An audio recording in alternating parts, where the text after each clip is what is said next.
m'en fous de ton résultat. Ce que moi, je veux voir, c'est comment tu as exécuté ton saut. Est-ce que tu étais plus chaîne antérieure, chaîne postérieure, ton changement de direction, à quelle vitesse qui s'est fait, ton atterrissage. On a fait un saut avec élan, on a fait un saut sans élan. C'est quoi la différence entre ces deux sauts-là? Parce que ça, c'est toutes les informations qui vont me permettre de mieux adapter ton plan de match après ça. Parce que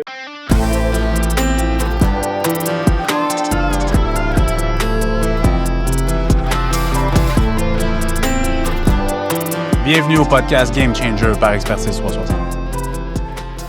Salut Salut, Alex. Mike! Comment ça va? Ça va très bien, toi? Ça va très bien. Merci de prendre le temps avec moi aujourd'hui pour un 3e épisode du podcast Game Changer Expertise 360. Donc, aujourd'hui, en fait, avant de commencer, je veux juste dire aux personnes qui nous écoutent, merci de nous écouter, peu importe le média que vous utilisez. Si vous êtes sur Spotify, YouTube, tout ça, n'hésitez pas à aller vous abonner à la chaîne, activer les notifications pour être certain d'être alerté quand on va mettre un nouvel épisode en ligne. Donc, comme ça, vous allez être sûr de rien manquer et ça nous aide beaucoup à continuer à produire du contenu pour vous autres.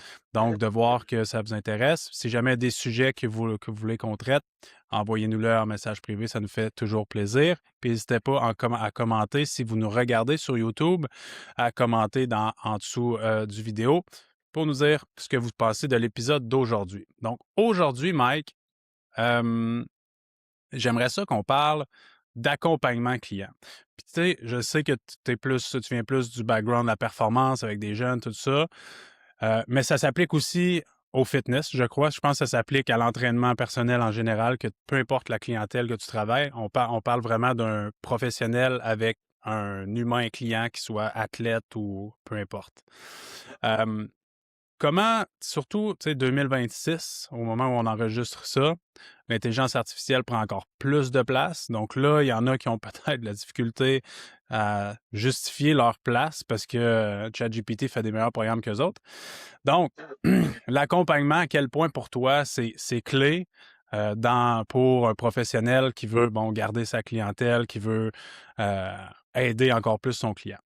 Ouais, ben, je pense que tu as touché un point qui est super important, là. On a l'intelligence artificielle en ce moment qui est extrêmement présente, l'accès à l'information avec les médias sociaux qui l'est aussi, ce qui fait en sorte que, tu sais, combien de fois comme entraîneur, on s'est fait dire, j'ai pas besoin d'un entraîneur parce que je fais mes plans avec ChatGPT ou j'ai suffisamment d'expérience pour être capable de bâtir mes plans, etc. Puis je pense que c'est là où ce que les bons entraîneurs dans les prochaines années vont arriver à se démarquer, c'est d'être en mesure d'offrir quelque chose que l'intelligence artificielle, elle, ne peut pas offrir. Puis c'est quoi ça? Ben, c'est d'être capable d'analyser le client quand il rentre au gym puis de dire, hey, OK, cette personne-là, aujourd'hui, c'est pas la même personne que la dernière séance ou que la semaine passée ou peu importe, d'être en mesure d'aller tirer un maximum d'observations, que ce soit non verbal, que ce soit avec des outils qu'on pourra parler tantôt, mais qui vont permettre d'ajuster le plan d'entraînement vraiment au day-to-day ou selon les observations qu'on fait avec le client, chose que l'intelligence artificielle, tant et aussi longtemps qu'on va travailler avec des humains, ne sera pas en mesure de faire. C'est tellement un bon point parce que, tu sais, je le dis depuis vraiment, vraiment longtemps, une des meilleures qualités, à mon avis, d'un entraîneur préparateur physique, c'est sa capacité d'adaptation, tu sais. Puis, tu sais, j'ai entraîné des athlètes pas mal, toi, évidemment, encore plus, tu sais. Puis là, on parle pas nécessairement de limitation physique, parce que là, encore là, tu pourrais dire, ben là, j'ai mal au genou, ChatGPT, qu'est-ce que je peux faire pour, voici mon programme, qu'est-ce que je peux faire à la place? À la limite, il pourrait, tu sais, amener ça, mais dans ma compréhension de ce que tu amènes, c'est euh, vraiment au niveau de l'aspect peut-être motivationnel et psychologique de ton athlète puis de ton client. Ouais, Tu sais. ben, De dire qu'il arrive dans le gym une journée, puis comme tu as dit tantôt, c'est pas la même personne que tu as vu dans le gym hier. Hier, elle défonçait tout, elle sautait ses murs, tout allait bien, puis aujourd'hui, ben, elle arrive puis elle se traîne les talons un petit peu. Tu sais. tu sais, c'est ça, on vit dans une société aujourd'hui où ce que tout va extrêmement rapidement. On parle beaucoup de l'impact du cortisol, la gestion du stress. Tu sais, sur les médias sociaux, c'est des sujets qui sont super populaires. Euh, Mais ce qu'il faut comprendre, c'est que les différentes sources de stress dans une journée, ils sont pas traités de manière individuelle par le corps, là. Tout ça, ça s'additionne.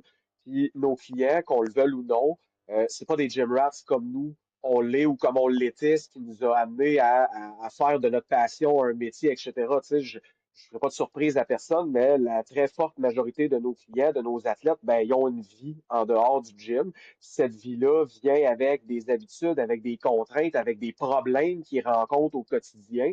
Puis j'ai la forte conviction que moi, comme entraîneur personnel, c'est bien plus facile pour moi d'ajuster mon plan d'entraînement pour une jeune maman parce qu'elle a eu une mauvaise nuit de sommeil avec son bébé, plutôt que lui dire, Hey, tu peux-tu mieux gérer les nuits de ton enfant? Tu sais, l'inverse va être beaucoup plus facile pour moi. Mais de Hmm. l'autre côté, il faut que je le comprenne comme entraîneur que cette mauvaise nuit de sommeil-là a un impact qui est significatif sur sa progression à l'entraînement. Puis cette progression-là, c'est au jour le jour. Tu sais, une autre chose qu'on parle énormément sur les médias sociaux, c'est la surcharge progressive. Comment appliquer la surcharge progressive? À chaque entraînement, tu devrais augmenter ton stress d'entraînement si tu veux progresser vers tes objectifs. Puis ça, c'est super cute dans une publication TikTok, mais la réalité, c'est que c'est pas applicable comme ça au quotidien. Tu sais, la surcharge progressive, en vérité, c'est un effet secondaire positif d'un programme qui fonctionne. Si tu veux qu'il fonctionne, ton programme, ben, il faut que tu sois capable d'observer ce qui limite l'application de cette surcharge progressive-là, puis dans quel contexte est-ce que c'est un bon moment de l'appliquer, l'augmentation du stress, ou au contraire, hey, aujourd'hui, peut-être que ce serait mieux que je back down sur mes paramètres d'entraînement parce que justement, mon client est arrivé aujourd'hui dans une forme ou une gestion de stress global qui n'est pas optimale pour y ajouter un autre stress parce que plus souvent qu'autrement, si notre client vient qu'à devoir abandonner une source de stress, on va le dire comme ça, là, ben c'est l'entraînement qui va écoper en premier. C'est l'assiduité à l'entraînement, l'effort à l'entraînement, etc. Il ne va pas diminuer son effort au travail, il ne va pas diminuer sa routine avec les enfants à la maison parce qu'il faut qu'il soit plus performant au gym. C'est l'inverse qui va arriver. Fait que si tu veux pas que Hmm.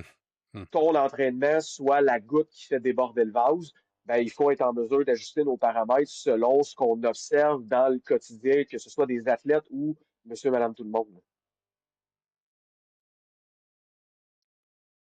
100%. Puis l'entraînement en soi est quand même est un stresseur, dans le sens pas au niveau anxiogène, ben pour certaines personnes peut-être, mais quand même, on amène un stress sur le corps, là, physique, on y impose des contraintes. Puis faut pas se rappeler une chose, ton corps, il veut juste survivre, lui, là.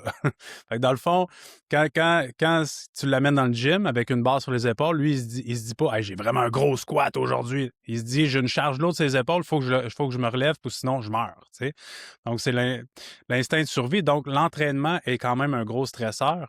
Et je crois que, malheureusement, il y a beaucoup de coachs qui sont tellement stricts dans leur approche au niveau du volume, au niveau de l'intensité, au niveau des...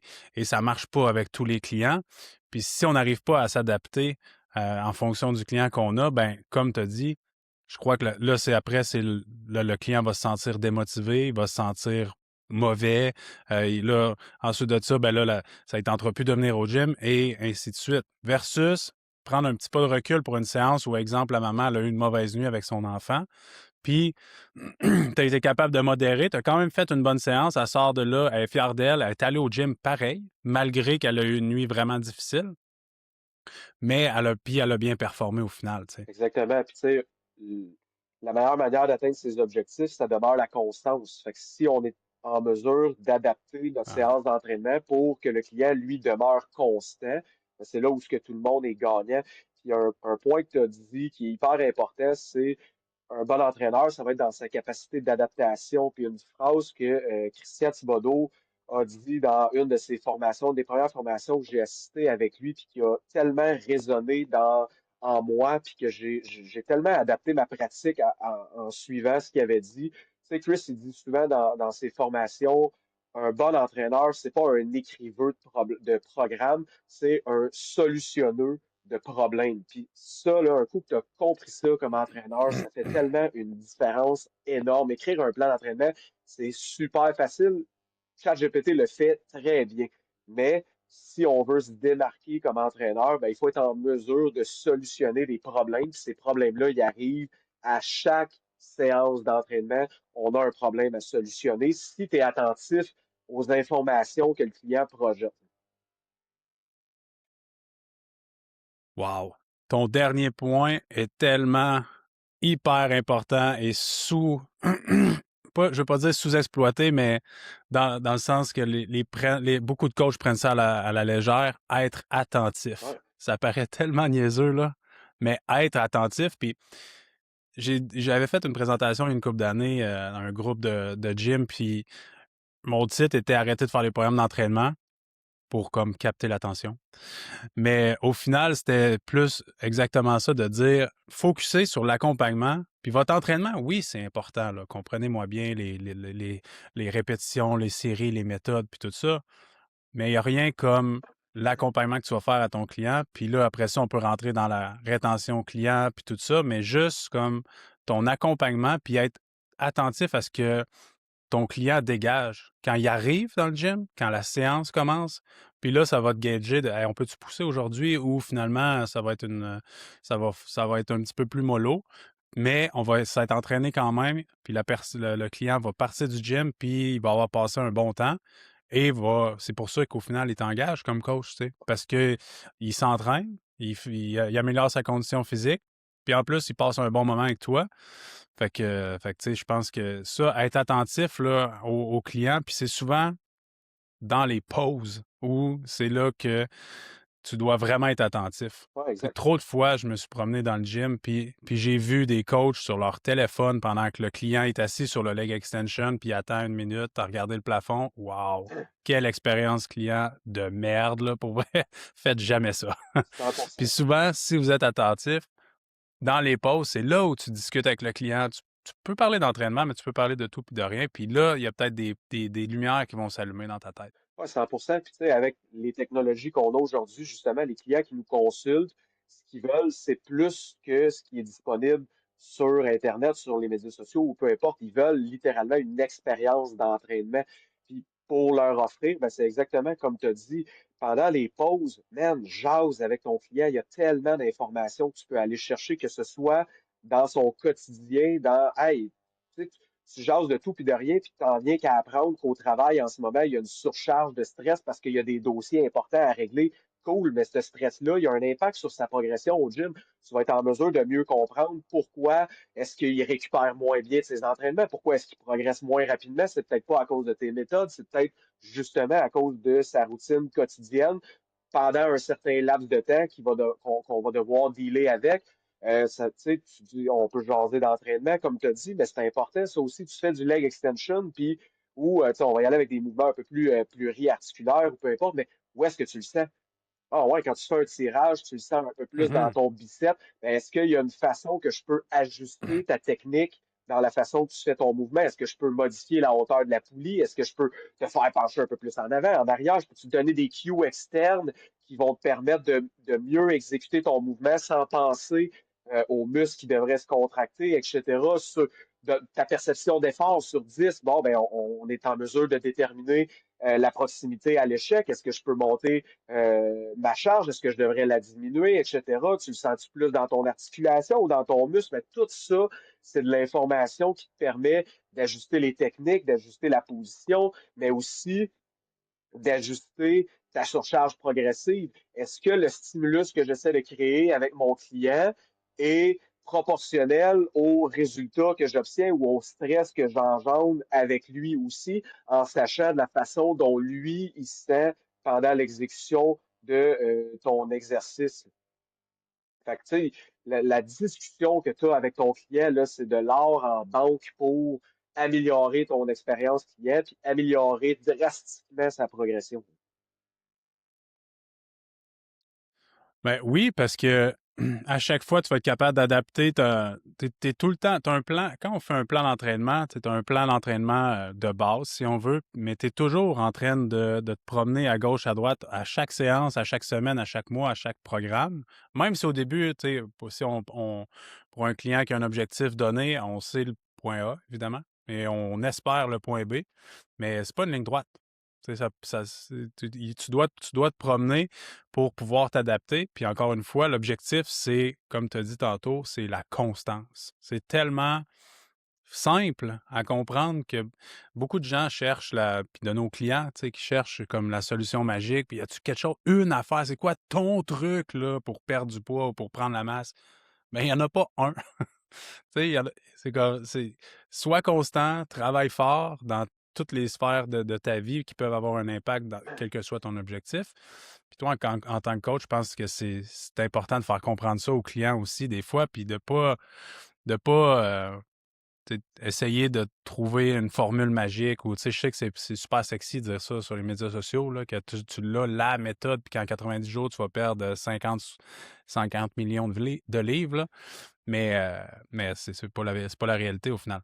Non, puis tu sais, moi, je dis toujours à mes clients, là, parce qu'on se le cachera pas, là, les clients qui atteignent leur objectif nous remercient de les avoir aidés à atteindre leur objectif. Ça, c'est quelque chose qu'on voit énormément dans le milieu du sport. Tu sais.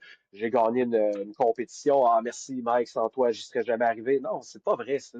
Un bon athlète, là, il Hmm. va toujours arriver à ses fins, peu importe la qualité du programme, tant qu'il qui maintient son intensité puis son effort à l'entraînement. Puis moi, l'image que je leur donne tout le temps, ben, moi, je te fournis les outils pour bâtir une maison, mais si tu laisses ton coffre d'outils sur le bord de la rue, ta maison, elle se bâtira pas tout seul. Fait qu'au final, ben, il faut que le client soit en mesure d'utiliser ces outils-là. Fait que t'as beau avoir le meilleur plan au monde, si t'es pas capable d'amener ton client à adhérer à ce plan-là, puis à continuer malgré les embûches qui vont se présenter, parce qu'à coup sûr, il va y avoir des embûches qui vont se présenter, ben, ton projet miracle, il se réalisera jamais. Exactement. Puis il y a une partie qui distingue un peu notre milieu de kinésiologue, entraîneur ou tout ça, c'est que on peut pas faire le travail à la place du client. Dans le sens où, exemple, un physio ou un chiro, ben, il y a une manipulation, il y a des choses qui peuvent être faites. Tu sais, le physio, je comprends que le client doit faire ses exercices et tout ça, là. Mais nous, ça dépend que du client au final. Exact. Parce que peu importe à quel point tu vas faire le meilleur programme de la Terre, si le client, il le fait pas, ben, jamais il va avoir de résultats avec ce client, avec ce programme-là. Parce que tu peux pas, sur papier, il est super beau, mais le client le fait pas, ça peut pas fonctionner. Exactement. 100%. Euh, Au niveau, si on shift un petit peu sur, au niveau évaluation, bon, compétences physiques, qui rentre un petit peu dans l'accompagnement puis tout ça.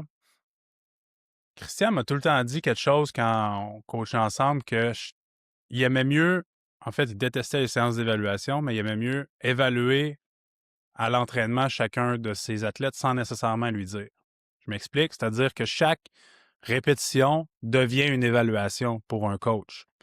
Parce que certains athlètes, bon, selon leur tempérament, évidemment, certains athlètes vont hyper performer dans des séances de test, exemple avec un combine de foot ou des affaires de même. Mais il y en a d'autres qui vont complètement crouler sous la pression parce que c'est un Ouais. test. Mais dans le gym, tu les vois, ils dominent puis ils vont très bien. Des choses qu'ils font dans le gym de façon très régulière, ben, ils arrivent en séance de test puis il n'y a rien qui se passe. Tu sais. Comment tu vois ça, ce genre de testing en entraînement-là, puis les séances d'évaluation, c'est quoi ton opinion par rapport à tout ça? Ouais, ben en fait, c'est exactement la raison pourquoi on fait à peu près pas de tests de performance dans notre pratique avec Frappe. On fait des séances d'évaluation, puis c'est important de faire la distinction. OK, est-ce qu'on va faire un sprint? Oui, 100%. Est-ce qu'on va faire des sauts? Oui, 100%. Je m'en fous de ton résultat. Ce que moi, je veux voir, c'est comment tu as exécuté ton saut. Est-ce que tu étais plus chaîne antérieure, chaîne postérieure, ton changement de direction, à quelle vitesse qui s'est fait, ton atterrissage? On a fait un saut avec élan, on a fait un saut sans élan. C'est quoi la différence entre ces deux sauts-là? Parce que ça, c'est toutes les informations qui vont me permettre de mieux adapter ton plan de match après ça. Parce que pour un même saut vertical, j'ai deux clients, ils ont 30 pouces de saut vertical, super. Mais ils ont deux techniques différentes dans leur manière d'exécuter leur saut. Mais ces deux techniques-là vont faire en sorte que je vais avoir une stratégie différente pour améliorer leur puissance dans le gym, même s'ils ont réussi le même résultat, entre guillemets. Fait que ce qu'on fait, nous, là, c'est vraiment des séances beaucoup plus d'observation, si on veut, de mobilité, etc. On utilise le CLAT test de Charles Poliquin pour nous donner un peu là, les faiblesses musculaires, overhead squat, etc. On fait des tests de performance, mais comme je disais, c'est vraiment plus pour... tu sais, on n'a pas une réévaluation à la fin de notre suivi avec les athlètes ou avec nos clients pour voir est-ce que tu as amélioré ton saut en longueur. Non, je le sais que tu l'as amélioré parce que je le vois à même tes séances parce que je prends des notes dans tes séances, puis Mhm. dans ta progression à même tes entraînements. Fait que j'ai pas besoin de faire de réévaluation parce que c'est pas ta performance que j'évaluais à la base. Fait que tu évalues plus la technique de comment, en fait, la technique de mouvement et t'adaptes le programme d'entraînement en fonction de ça, puis pour corriger la technique que toi tu sais qui est optimale pour faire le test ou tu l'adaptes en fonction de l'athlète. Oui, exactement. Tu sais, c'est quelque chose que j'expliquais dans notre certification que j'ai là, sur Expertise 360 sur la pliométrie avancée puis l'agilité.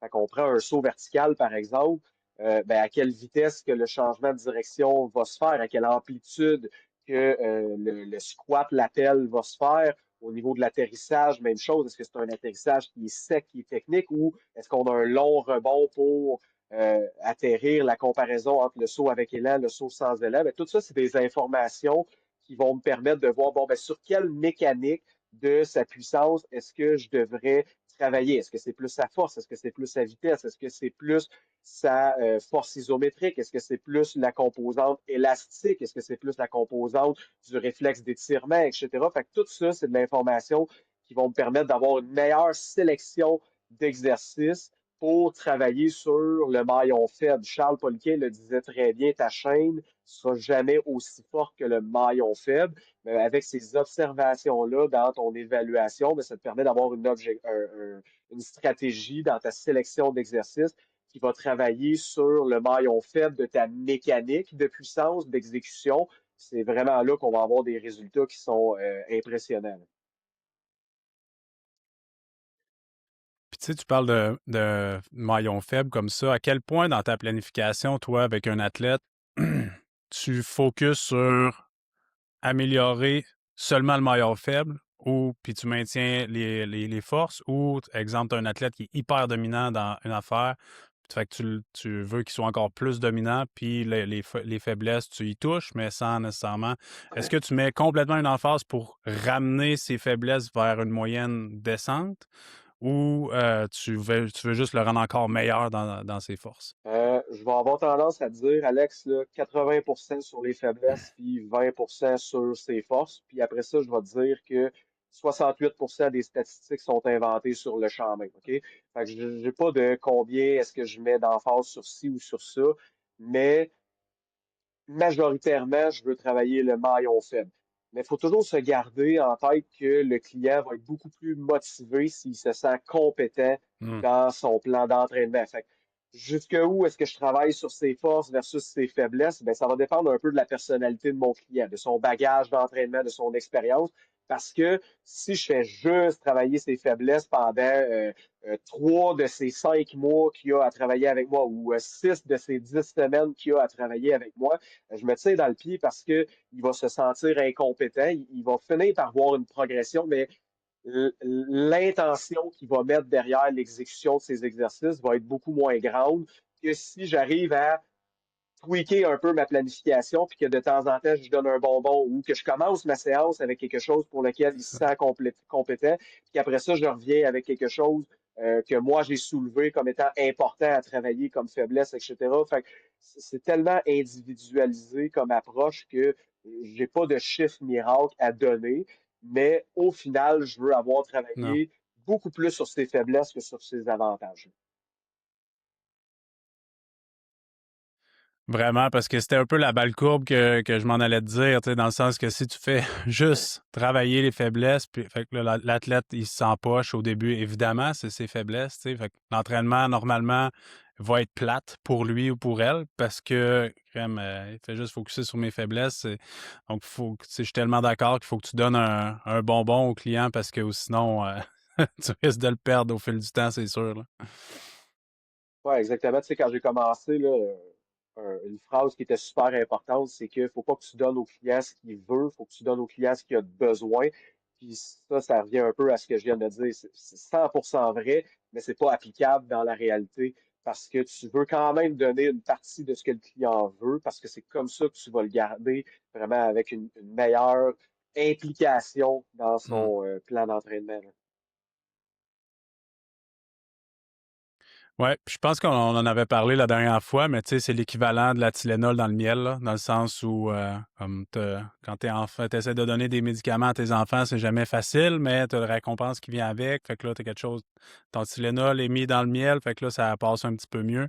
Fait que t'as qu'est-ce que l'enfant, l'enfant a besoin, mais il est comme enrobé de crémage. Fait que là, ça passe un petit peu mieux au final, là. Fait que tu sais, je pense que ce qui revient à ce qu'on parlait depuis le début, c'est-à-dire d'être capable de s'adapter en fonction de chacun de nos clients. Oui, on a notre analyse de tâches là, en tant que préparateur physique, puis on analyse un sport, puis on sait les qualités physiques que ça a besoin, puis tout ça.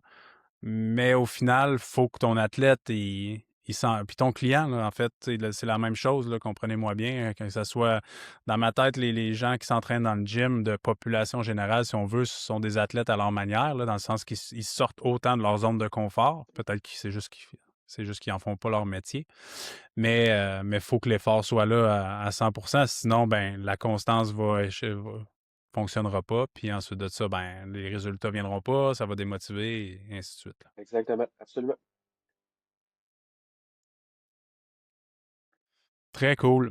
Fait que, super, Mike. Écoute, est-ce qu'il y a d'autres points, toi, par rapport à l'accompagnement client que t'aimerais amener? Ouais, ben, tu sais, je te dirais, Alex, on a parlé beaucoup de qu'est-ce qui devrait être fait, mais j'ai très peu donné d'outils. Fait que, tu sais, si tu veux finir avec quelque chose de concret là, pour les gens qui écoutent, je pense qu'on pourrait Ouais. se donner quelques outils juste pour dire, tu sais, au final, OK, on fait des observations. C'est quoi ces observations-là qu'on devrait faire?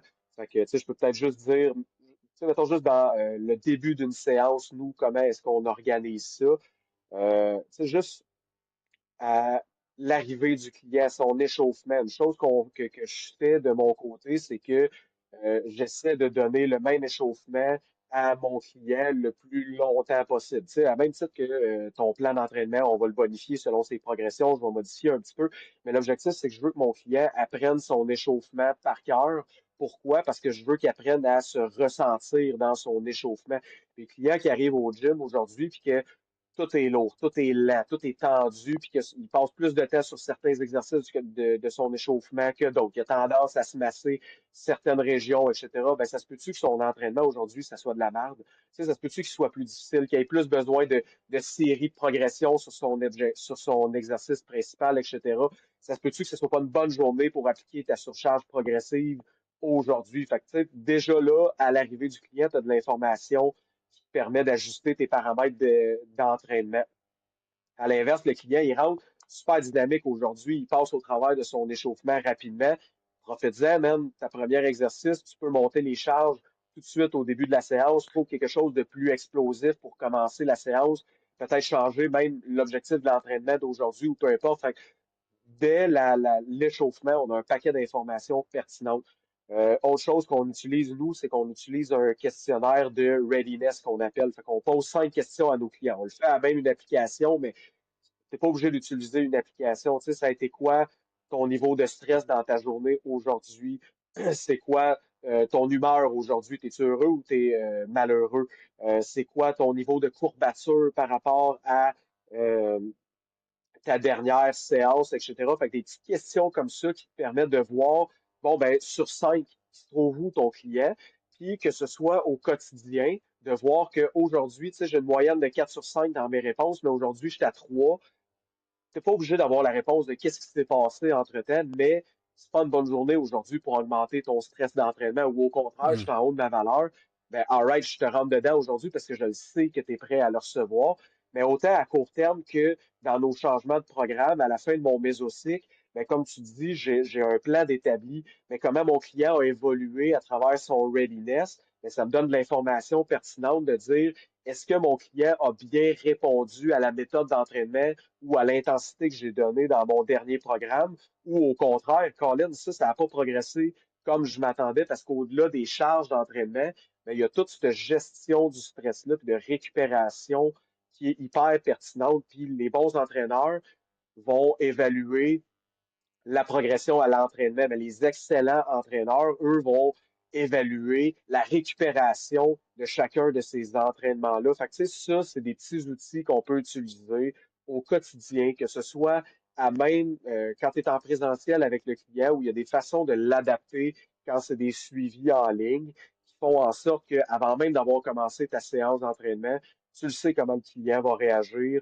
au plan que tu as écrit sur papier, puis est-ce que c'est une bonne journée pour appliquer ton plan tel quel ou si tu devrais le bonifier ou au contraire back down un petit peu sur tes paramètres d'entraînement aujourd'hui. C'est vraiment à ce moment-là que tu vas réellement permettre à ton client d'atteindre ses objectifs de manière exponentielle plutôt que de jeter des dés en haut puis d'espérer que ton client progresse parce que sur papier, ça dit qu'il est supposé progresser. Puis ça, ce questionnaire de readiness-là, tu l'envoies combien de temps avant chaque session d'entraînement que tu l'envoies? Ouais, ben, nous, on utilise une application pour les plans d'entraînement. Fait que le client, pour commencer sa Ouais, séance d'entraînement, il doit répondre à ces questions-là. Puis après ça, il a accès OK, je à sa comprends. journée d'aujourd'hui. OK. Puis, exemple, pour un coach qui n'aurait pas d'application d'entraînement, qu'est-ce que tu dirais de faire? Est-ce que tu le ferais oralement ou t'enverrais, exemple, on se fait un petit Google Form hyper simple, puis t'envoies le lien, puis tout ça. Par rapport à ça, ça serait quoi ton input là-dessus? Tu le ferais-tu en personne, puis là, les clients, ils te répondent? Ou tu le ferais comme pour que la personne soit seule, puis elle réponde vraiment ce qu'elle pense sur son téléphone ou whatever? Ouais, ben, en présentiel, là, dépendamment de la façon dont tu amènes ton programme d'entraînement à ton client, tu sais, les versions papier sont plus rares aujourd'hui. Là. La majorité des entraîneurs, je pense, qu'ils utilisent différentes formes d'applications. Fait que est-ce qu'il y a même l'application que tu utilises avec ton client, tu peux ajouter ce Google Form-là? Si oui, ben laisse-lui remplir de manière, sans dire anonyme, mais par lui-même. Si tu n'utilises pas Ouais. d'application comme ça ou que c'est pas possible de l'ajouter à même ton application, ben fais-le de manière verbale, c'est beaucoup plus agréable. Ça permet d'avoir une discussion, puis ça amorce bien la séance d'entraînement. Ça se fait très bien pendant que le client fait son échauffement.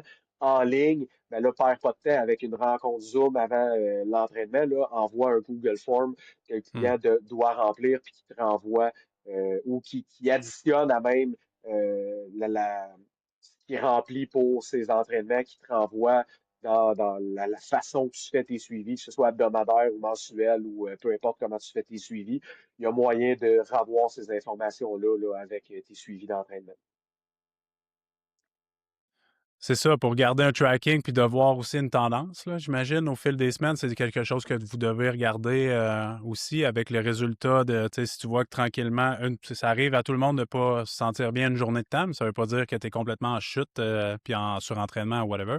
Mais tu sais, est-ce que c'est quelque chose que vous regardez à chaque mois de votre côté pour dire, écoute, hey, ça s'en va de même, que là, il faut vraiment intervenir? Ouais, ben, tu sais, dépendamment des clients, là, on fait des suivis qui sont.